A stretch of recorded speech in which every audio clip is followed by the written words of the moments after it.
qui est bien comme activité interreligieuse, c'est quand on peut faire quelque chose qu'on regarde dans la même direction.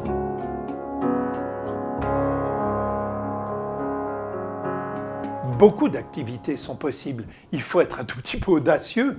Le pape François, pour les catholiques, rappelle qu'on n'est pas assez audacieux. Il rappelle qu'après l'assassinat du père Hamel, il y a beaucoup de musulmans qui ont été invités, d'ailleurs, par les évêques de France, sauf erreur, à venir prier avec les chrétiens par rapport à ce crime odieux.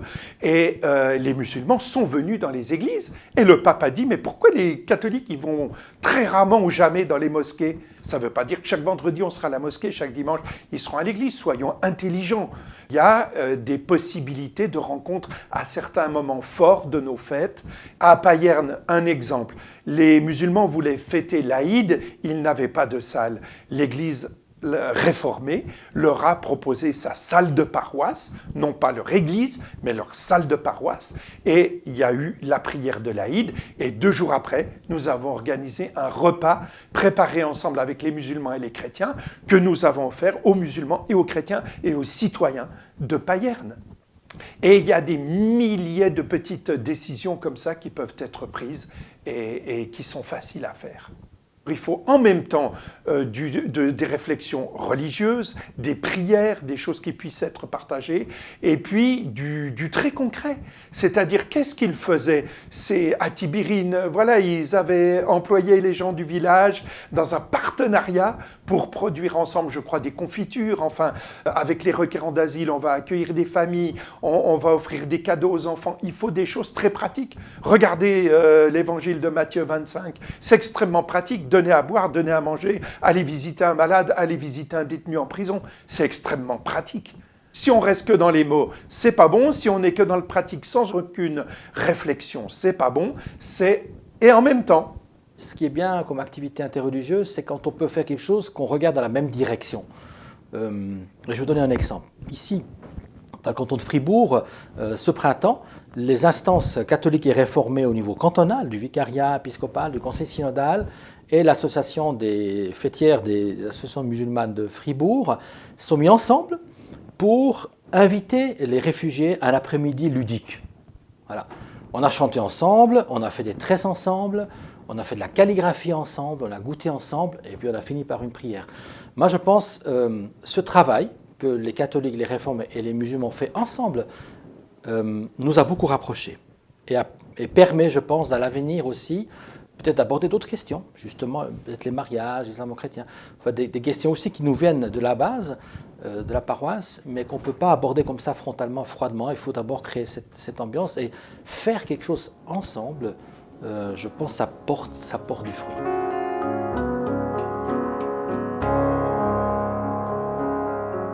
Moi, je pense qu'un danger important, c'est de vouloir aller trop vite.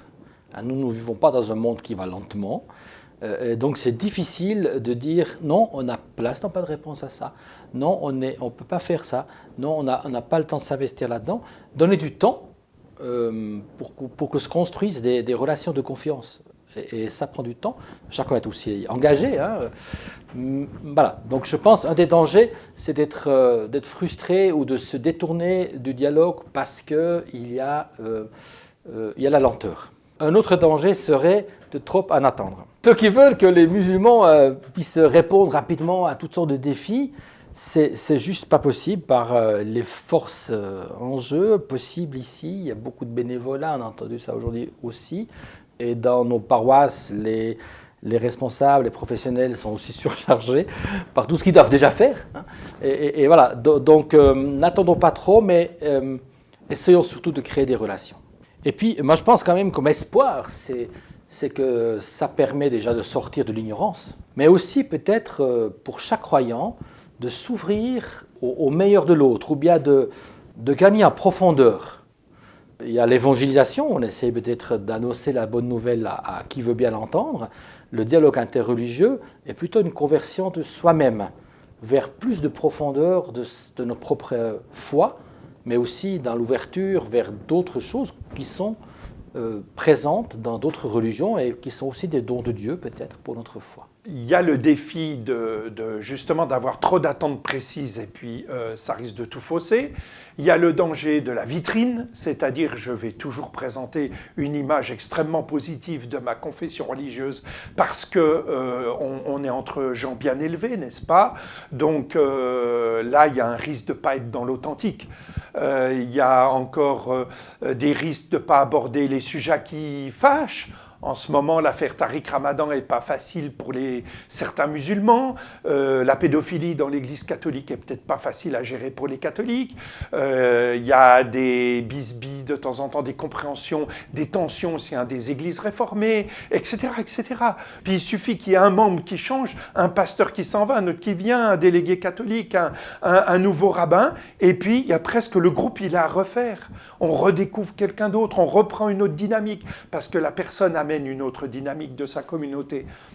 Donc on n'est pas vertueux comme ça, c'est pas reçu par grâce, mais c'est par transpiration dans le dialogue interreligieux.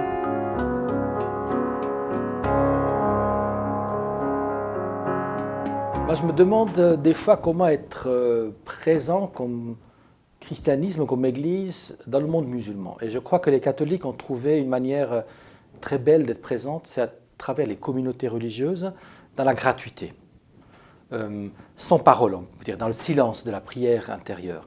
Et je pense que les moines de Tiporine respirent quelque chose comme ça. Cette présence gratuite, non explicite, mais simplement une présence. Ça j'apprends, ça n'existe pas tellement dans ma tradition protestante. Par contre, ce qui existe aussi dans le protestantisme, mais que je trouve aussi très intéressant, c'est Christian de Chergé qui faisait la Lectio Divina avec le Coran. Donc une lecture priante du Coran, de l'écriture, et ça je trouve aussi très intéressant de nous encourager à ne pas seulement lire le Coran dans le comparatisme des religions, etc., mais aussi peut-être comme une parole qui peut nous nourrir. Pour moi, c'est l'Église d'Algérie qui est un modèle. Il y a les moines de Tibérine, par leur charisme et leur personne très forte. Ne pas oublier qu'il y a Monseigneur Tessier, qui est toujours vivant, archevêque émérite d'Alger, qui continue d'avoir une approche extrêmement intéressante et positive par rapport au monde musulman, par rapport à d'autres prêtres même, catholiques, qui disqualifient l'islam. Il y a les Pères Blancs, qui continuent leur travail, et puis toutes ces religieuses. Ce que j'en retiens, c'est qu'ils avaient tous, dans le fond, dans leur parcours, ils avaient un appel à être près des musulmans. Donc il y a une part de charisme. Et puis cette église, elle nous dit, cette église d'Algérie, ces moines de Tibérine, on peut être au milieu d'un océan de musulmanes et de musulmans, et puis être des témoins chrétiens totalement crédibles. Parce qu'on est dans le don les uns aux autres, on est dans la réciprocité intelligente.